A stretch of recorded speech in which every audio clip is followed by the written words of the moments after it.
Hello friends, this is Darren Hayes of PigskinDispatch.com. Before we take you to your favorite Sports History Network show, just want to tell you a little bit about some merch that you can pick up that represents your favorite SHN podcast. So far, there's t-shirts, coffee mugs, and even books from some of the authors that do podcasts right here on SHN. Who could buy something better than that, than have the history right from the gentleman that you hear talking about it? But we also are adding things each and every day. And where's that store, may you ask? Well, it's at SportsHistoryNetwork.com. Up at the top, there is the SHN merch button. Click on that, it'll take you right to the store, and you can be representing your favorite podcast and show the world that, hey, on the swag that I'm using, it's the headquarters of sports yesteryear, Sports History Network, and my favorite podcaster, the Sports History Network store. Shop there today.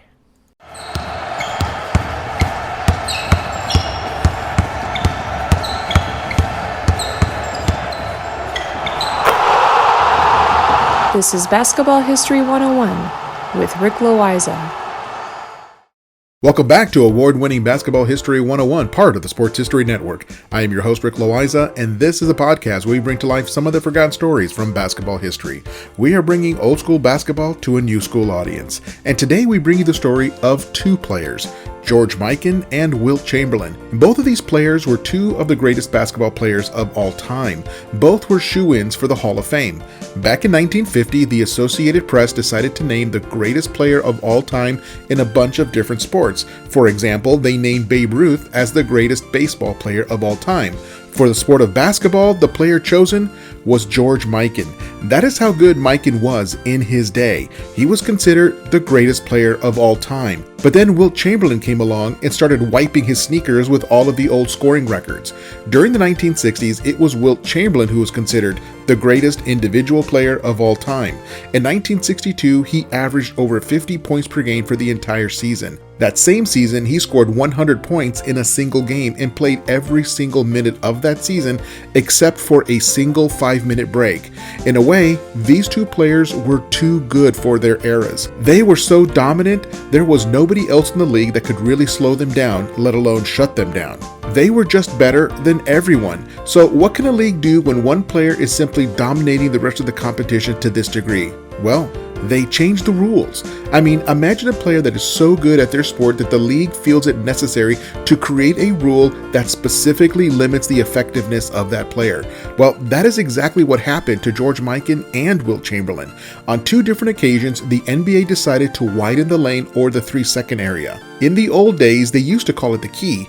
Prior to the 1950s, the lane was only 6 feet wide, and when you look at the free throw circle combined with a 6-foot wide lane and the little hash marks to designate where everyone stands for a free throw, it all really looks like an old-fashioned key. That's where the name comes from. Now, when George Mikan entered the NBA at the beginning of the 1948-49 season, he was the tallest player in NBA history at 6'10" or 208 centimeters. He was an absolute giant among men. The 3-second rule existed then just as it does today. An offensive player cannot camp out in the lane for more than 3 seconds at a time. At 3 seconds, a player needs to exit the lane before coming back in. With the lane only 6 feet wide, it means that George Mikan could stand just 3 feet away from the basket and still be outside of the lane. He could camp out just 1 step away from a dunk or a layup. For a man of his ability, he was just way too close to the basket with just a 6-foot wide lane. Therefore, in 1951, the NBA widened the lane from 6 feet to 12 feet. So now the lane was twice as wide as it used to be. The lane was just as wide as the diameter of the free throw circle.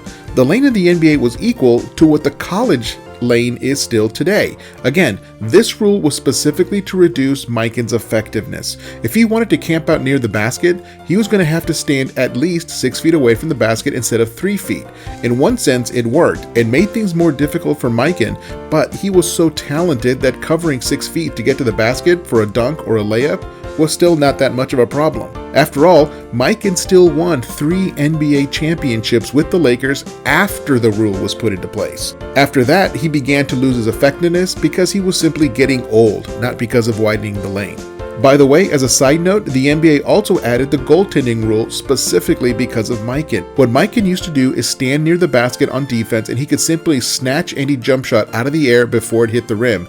You know how Kevin Garnett used to block shots taken after the whistle was blown just to try to intimidate the opposition? Well, that is what Mikan used to do during the game. There was no rule that said you could not swat a shot out of the air as it was on his downward trajectory toward the basket. And since there was no rule about it, Mikan used to block a lot of shots this way. He would simply swat away any shot just before it hit the rim. Again, it was a rule to limit his effectiveness. Now, getting back to the lane, it was left at 12 feet wide for over a decade, and it worked quite nicely. Of course, a second player came along that required even further widening. And I'll be right back after this break with that part of the story.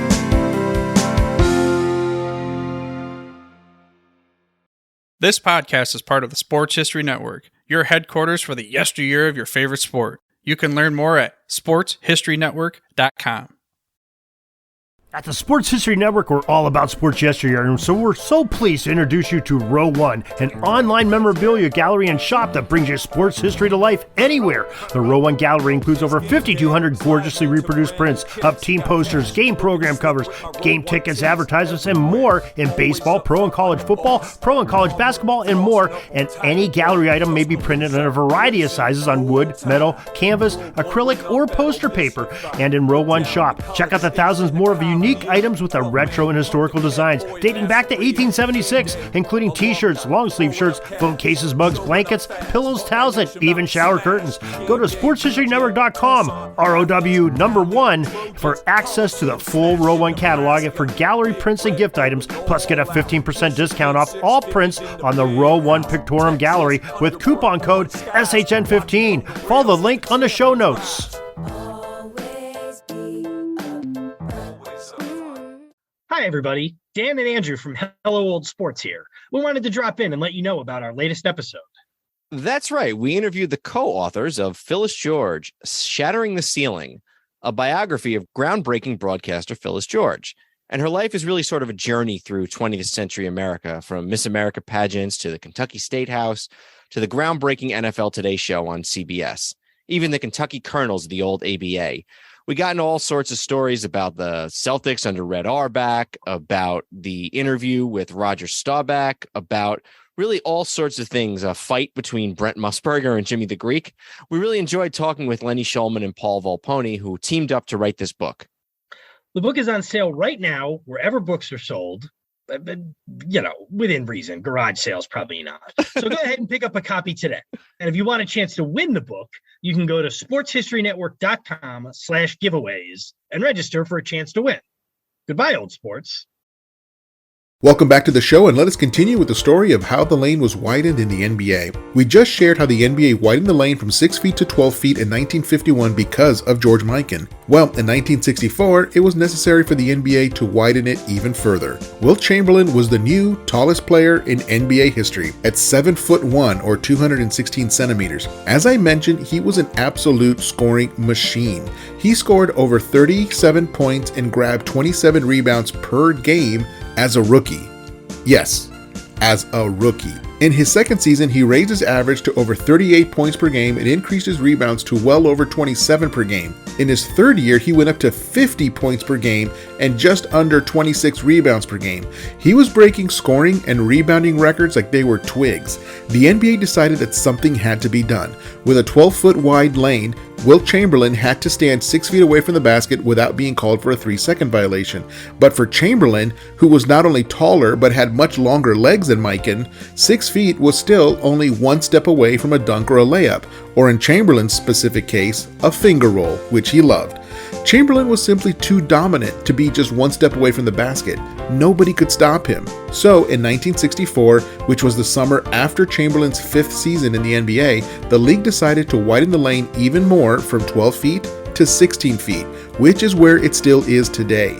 The idea of the rule, of course, was to limit Chamberlain's effectiveness. Now, it did not really work because Chamberlain scored 35 points per game in that first season after the rule change. 2 years later, he won his first NBA championship with the Philadelphia 76ers in 1967. His scoring dropped that year in 1967 from 33 to 24 points per game, but that was mostly because he was purposely playing a team-oriented style, which is exactly what Philadelphia needed from him that year because they had scorers all over the place. In 1972, he again reduced his scoring in order to pursue a championship with the Lakers when he was teamed up with Jerry West and Gail Goodrich, who were the main scorers on that team. Now, the whole thing reminds me of another story about a conversation that took place between Wilt Chamberlain and Michael Jordan. And actually, it was more of an argument than a conversation. The setting for it was the 1996 during the All-Star Weekend. That year, the NBA named the 50 greatest players in NBA history, and both Chamberlain and Jordan made the list, obviously. The league had gathered 48 out of the 50 greatest players on the list, and they were able to attend that weekend. They were in a room together getting ready to take the court for a halftime ceremony honoring all of these great players. Now, just picture that for a moment. In one room was George Mikan, Bill Russell, Bob Cousy, Magic Johnson, Kareem Abdul-Jabbar, Larry Bird, Julius Erving, Charles Barkley, Rick Barry, Elgin Baylor, Oscar Robertson, Walt Frazier, Moses Malone, Shaquille O'Neal, and the rest of the greatest players. While all of these guys were catching up and getting ready to take the court, off in the corner were Wilt Chamberlain and Michael Jordan, arguing over which one of them was the better player. Now, Commissioner David Stern announced that it was time to go. He also noticed that Chamberlain and Jordan were arguing in the corner. Now, Stern was not intimidated being in a room with basketball royalty. With all of the authority that he could muster, he told Chamberlain and Jordan it was time to go. So Chamberlain got the last word in on that argument. He said to Jordan that the NBA changed the rules to make it harder for Chamberlain, but that the NBA changed the rules to make it easier for Jordan. I have thought about that conversation, and I do not have a serious counter-argument against Chamberlain's statement. He is absolutely right. The NBA specifically tried to limit Chamberlain's effectiveness and Mikan before him. But for Michael Jordan, the NBA eliminated hand checking while he was off playing baseball in 1994, but he benefited from the rule change upon his return to the Bulls. So I guess that is one counter-argument to what Chamberlain said. When the NBA modified the hand checking rule, Jordan was not even in the NBA at the time. So it is difficult to say that they did it specifically for Jordan, although he did benefit from it greatly. But in any case, that is how the lane went from 6 feet wide prior to the 1950s to 16 feet wide by the mid-1960s. It has been nearly 60 years since the lane reached 16 feet wide, and it has not been changed since. And that is probably a good thing. I cannot imagine the lane getting any wider.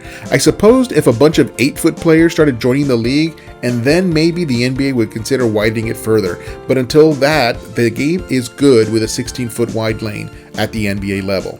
Well, that is it for today. Join us next week when we share the story of the NBA Legends Classic. It is a game that the NBA used to play over All-Star Weekend. It was an exhibition game for retired NBA players to participate in.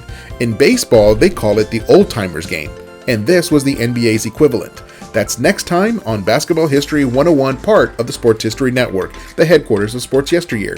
Go to sportshistorynetwork.com to find out more about this and other sports history podcasts. If you like what you hear, please hit that subscribe button wherever you get your podcasts. And check out our page on Facebook. It's called Basketball History 101 Podcast. There you will find shorter historical posts as well as comments and discussion starters on today's game.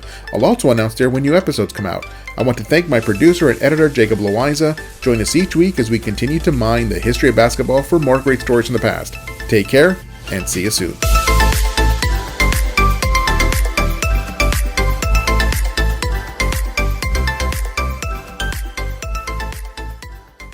Hey there, sports history fan. This is Arnie Chapman, aka the Football History Dude, and I hope that you enjoyed this recent episode presented by the Sports History Network and were able to learn some good old-fashioned sports history knowledge nuggets.